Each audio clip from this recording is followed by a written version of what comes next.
मानो या ना मानो कहीं ना कहीं ये ट्रम्प जो साहब हैं, डोनाल्ड ट्रम्प साहब, वो मार्केट को मतलब परेशान कर रहे हैं, यूएस के मार्केट को भी और इंडियन मार्केट्स को भी। ट्रम्प जो है, डोनाल्ड ट्रम्प हैं, वो इस पक्ष में नहीं, पहले से भी उनका जो एक तरीके से स्टैंस था वो था कि इंटरेस्ट रेट अभी नहीं घटाया जाए। और इंटरेस्ट रेट जबकि घटे हैं फेड की मीटिंग में, बट उसके बाद भी मार्केट्स ने निगेटिव इफेक्ट दिखाया है, निगेटिव गई है मार्केट्स, इंडियन मार्केट भी निगेटिव गई है।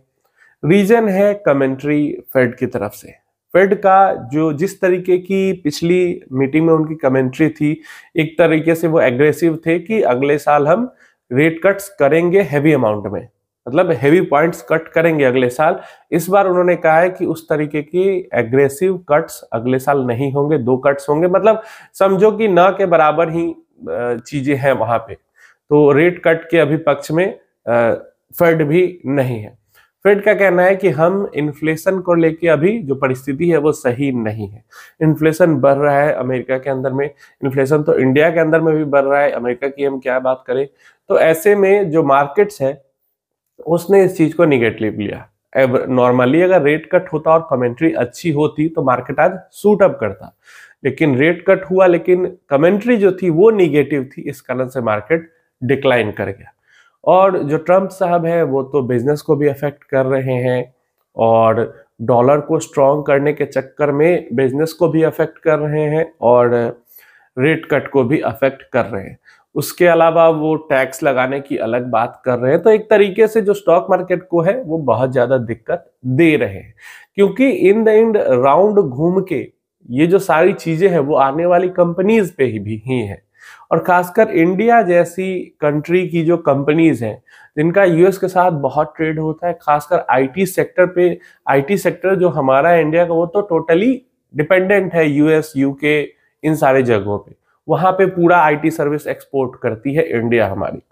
तो ऐसे में अगर टैक्स बढ़ाया जाता है तो भी, प्लस अगर इंटरेस्ट रेट नहीं घटते हैं तो इससे वहां की बिजनेसेस अफेक्ट होगी, और वहां की बिजनेस अगर अफेक्ट होगी तो वो इंडिया की जो कंपनीज है उनको काम कहां से देंगी, और इस कारण से इंडिया की कंपनीज अफेक्ट होगी।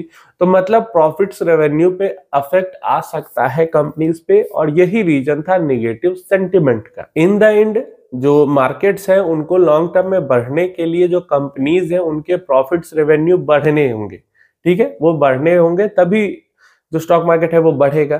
तो अभी पिछला हमने देखा सेशन में कि जो कंपनी की अर्निंग्स थी वो बहुत खराब आई, और आगे अर्निंग इंप्रूव होगी तभी मार्केट्स ऊपर जाएंगे। लेकिन जो ये फेड का आज का की कमेंट्री थी वो काफी सारी कंपनीज या काफी सारे सेक्टर्स के अर्निंग्स को अफेक्ट कर सकती है, और ये निगेटिव सेंटिमेंट बनाने का रीजन था। अब ये परमानेंट चीज नहीं है, ये भी समझो कि ये परमानेंट नहीं है। इस मीटिंग में इन्होंने ऐसा बोला, 2-3 मीटिंग बाद फिर से ये कह सकते हैं कि हाँ अब सब कुछ ठीक है, हम वापस से रेट कट करेंगे, ऐसा भी आ सकता है। तो ये परमानेंट नहीं है, ये टेम्पररी है और सिचुएशनल बेस्ड चीजें हैं, और उस कारण से मार्केट ने भी सडन रिएक्शन दे दिया।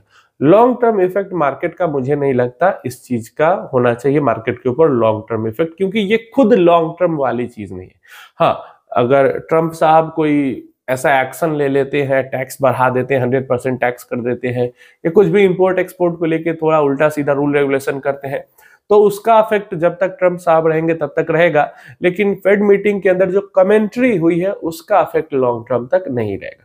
इसको 1 मीटिंग, 2 मीटिंग, 3 मीटिंग, जब तक इन्फ्लेशन वाला थोड़ा सा कंसर्न रहेगा तब तक ये चीजें रहेंगी, और इन्फ्लेशन डाउन होने पे मुझे उम्मीद है कि रेट कट्स होंगे। इंडिया के अंदर में हम कब से, सितंबर के मतलब अगस्त सितंबर से हम उम्मीद लगा के इंडिया के अंदर बैठे थे कि रेट कट होगा, रेट कट होगा, रेट कट होगा। यूएस के अंदर में हुआ, फिर भी इंडिया के अंदर में नहीं हुआ। रेट कट नहीं हो रहा है, फिर भी इन्फ्लेशन कंट्रोल में नहीं आ रहा है इंडिया के अंदर में। तो इंडिया में इन्फ्लेशन एक बहुत बड़ा मैटर बना हुआ है और उसको संभालना जरूरी है। इन्फ्लेशन एक बार काबू में आए तो मार्केट ऊपर की तरफ भागे, प्लस इन्फ्लेशन अगर काबू में आ जाती है तो कंपनी की अर्निंग्स को एक थोड़ा सा प्लस पॉइंट बोनस जरूर मिल जाता है, अर्निंग्स सुधरने के लिए एक बूस्ट मिल जाता है, क्योंकि इन्फ्लेशन बहुत परेशान करती है आम इंसान को भी और बिजनेसेस को भी।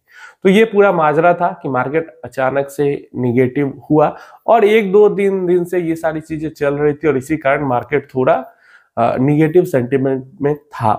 ऊपर से एफआईआईज की अभी की सेलिंग का एक रीजन ये भी है क्योंकि दिसंबर का महीना है और अब लगभग क्रिसमस के बाद से सब बंद रहेगा यूएस के अंदर में। क्रिसमस आते आते सब बंद हो जाएगा और न्यू ईयर के बाद ही ओपनिंग होगी, तो और फाइनेंशियल ईयर खत्म भी होगा, तो उस कारण से भी अभी जो टैक्सेस के कारण वो सब पूरा बाइंग सेलिंग करके उसको मैच करते हैं, इस कारण से भी सेलिंग हो रही है और वॉलेटिलिटी मार्केट के अंदर में बढ़ी हुई है। तो यही सब रीजन है। उम्मीद है जनवरी मंथ से थोड़ा सा मार्केट सेटल होगा और अगेन फिर से वही कहूंगा कि अगर अगली अर्निंग पोस्ट जब कंपनीज करेंगे और वहां पे हमें कुछ अच्छा दिखता है तो ये सारी चीजें पीछे छूट जाएंगी। आप अपनी राय इन सारी चीजों के बारे में नीचे कमेंट बॉक्स के अंदर जरूर देना।